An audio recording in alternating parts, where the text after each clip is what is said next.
Hello, welcome back to my channel and welcome to another reading vlog where I'm gonna be reading Babylon's Ashes. So Babylon's Ashes is book 6 in the Expanse series, which is a science fiction series. And in the series, humans have colonized like most of the solar system, the inhabitable planets. And there are like a lot of tensions between the different planets, and there's also like a biological weapon, I suppose, that exists in the series, and things are just not going well. And I gave the two previous books 5 stars, so I was definitely very excited to get into this one and had very high expectations for it. And also I will link the reading vlogs for the previous books in the description in case you want to check those out before this one. And I will also be reading book 6.5, which is a novella called Strange Dogs. And I also want to say that there are definitely spoilers in this reading vlog, and let's get into it.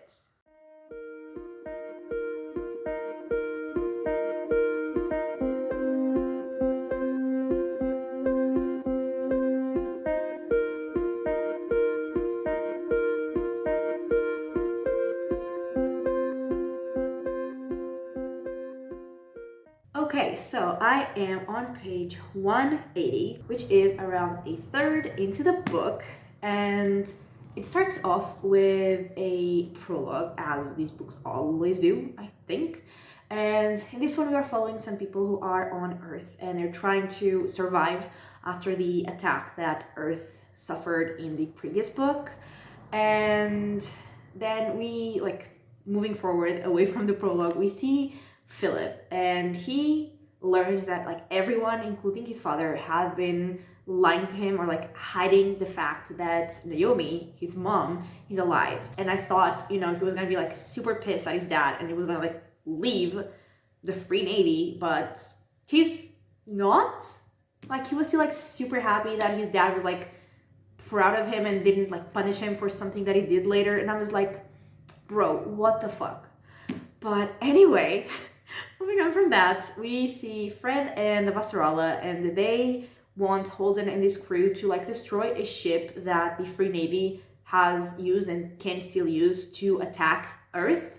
And so they go on that mission, and Clarissa is there on the ship with them, and she gets really hurt during that mission.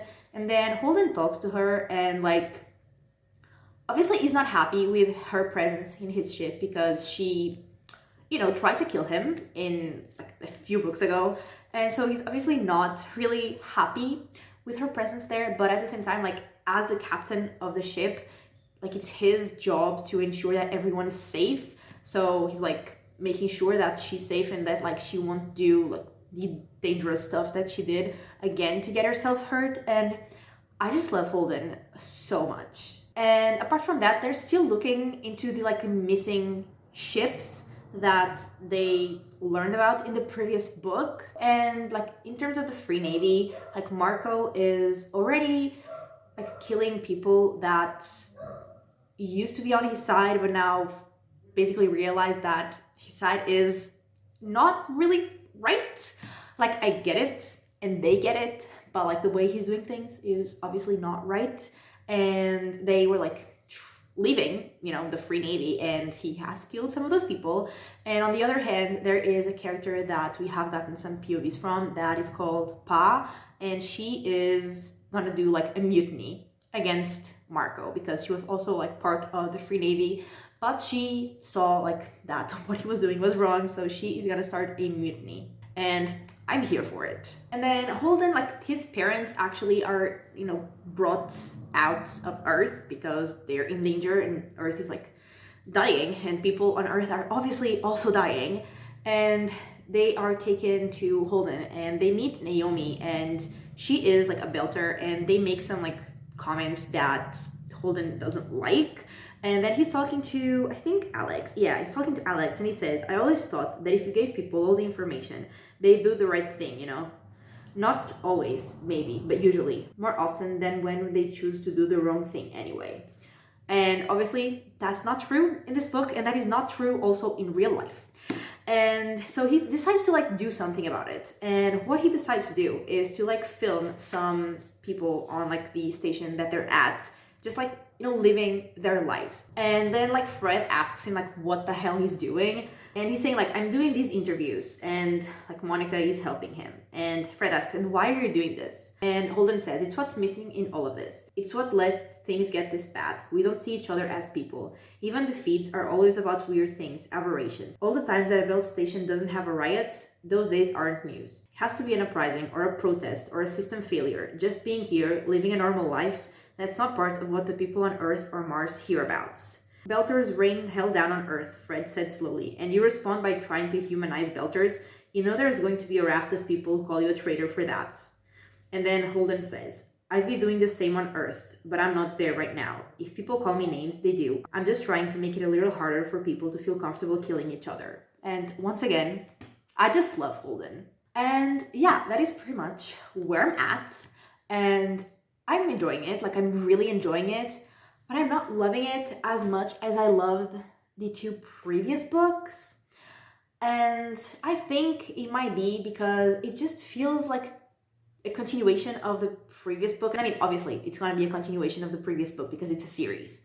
But in the other books, like, obviously it was set in the same place. The main issues were the same. The main characters were the same. But there was always, like, something different going on. And this one, at least so far, just feels like too much of the same thing that happened in book 5.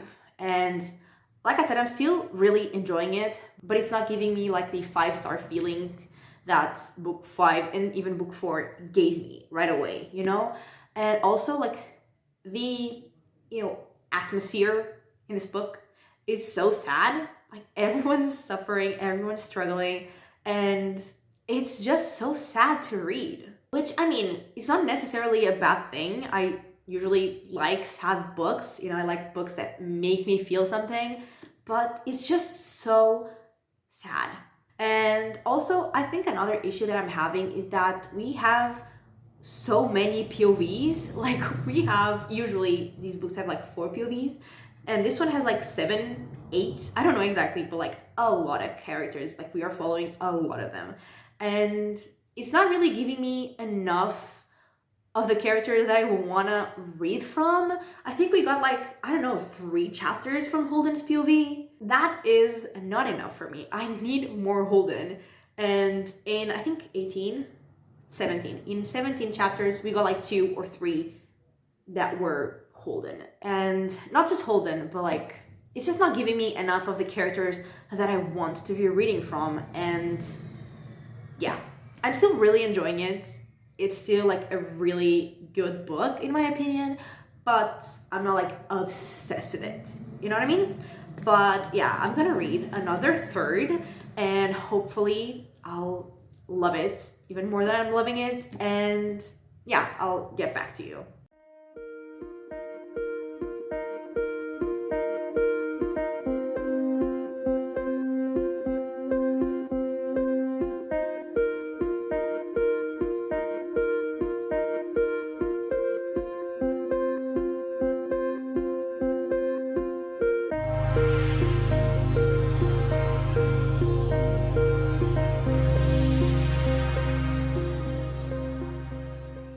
Okay, so I got to page 355, which is 2/3 in, and honestly, I don't have that much to say, but basically Holden and his crew, they go meet with Pa, who is that character that has like started a mutiny against the Free Navy and against Marco, and Fred like doesn't want them to go, and at the same time, Pa hates Fred. So there's that, but they are like talking, not like physically together talking, but like from their own spaceships, they're like communicating. And Marco actually attacks, like sends missiles or something to attack Pa's ship, but Holden like deals with it. And then Holden and Marco, they have like their own fight. And there's like a huge fight scene that was really, really good. I really loved it. And while that whole action is going on, Fred has a heart attack and he dies. And I just did not see that coming at all. And like, I'm sad. I was not ready to deal with that. I mean, this whole book is so fucking sad, but that was just like a more shocking kind of sad.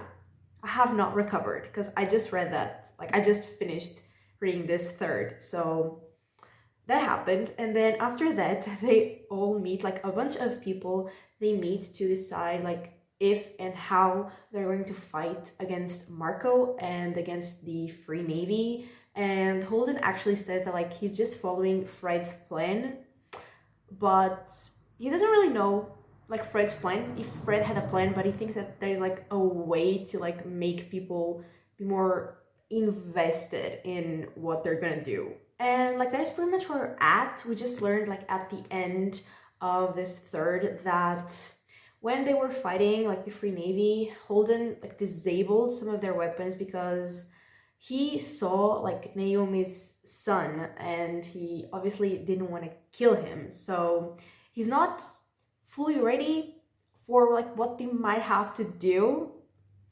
So there's that, and like that is pretty much what has happened. So not that much, and my feelings are still pretty much the same, although like on a positive note, we have definitely gotten more POVs of the characters that I actually care about following, and we have had some really cool fight scenes and like action scenes.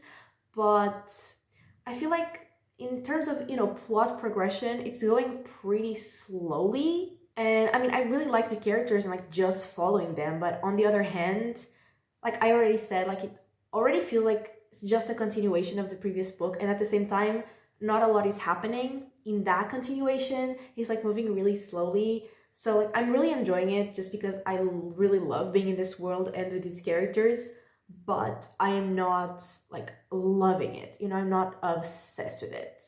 But yeah, that's where we're at. That's what's happening. I am hoping and expecting this last third to be more explosive, to be faster, to be crazier, and for me to love it. And I will get back to you once I finish it.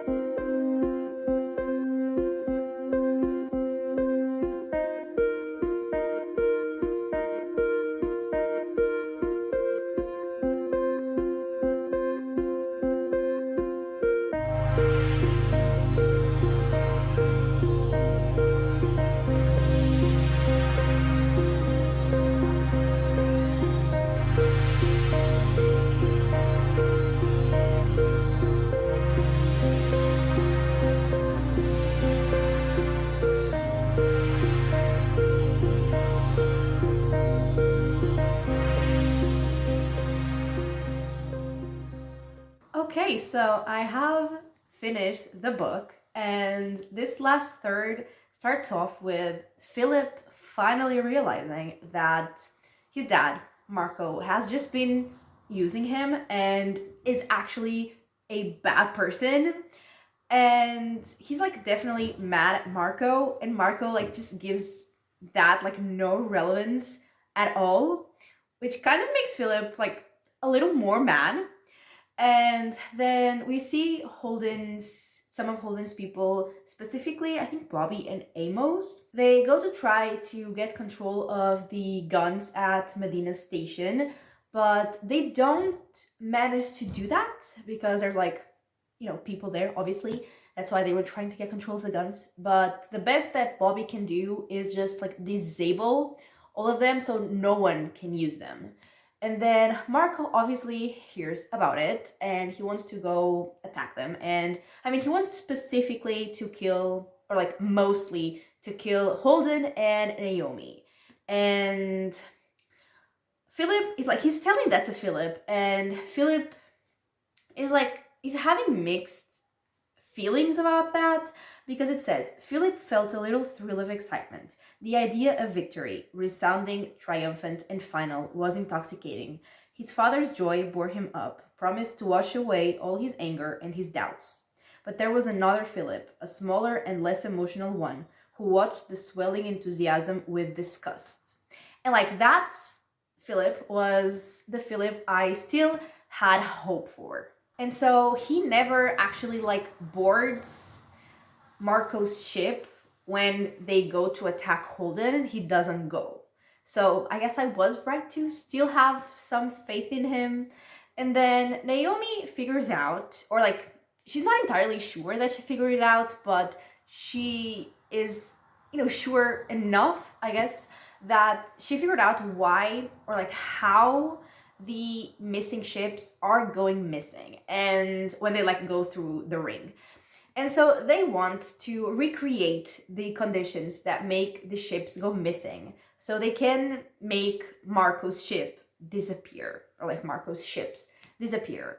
And because like they know that Marco's coming for them, so if they can recreate it, they can like make him disappear as like he's trying to get them.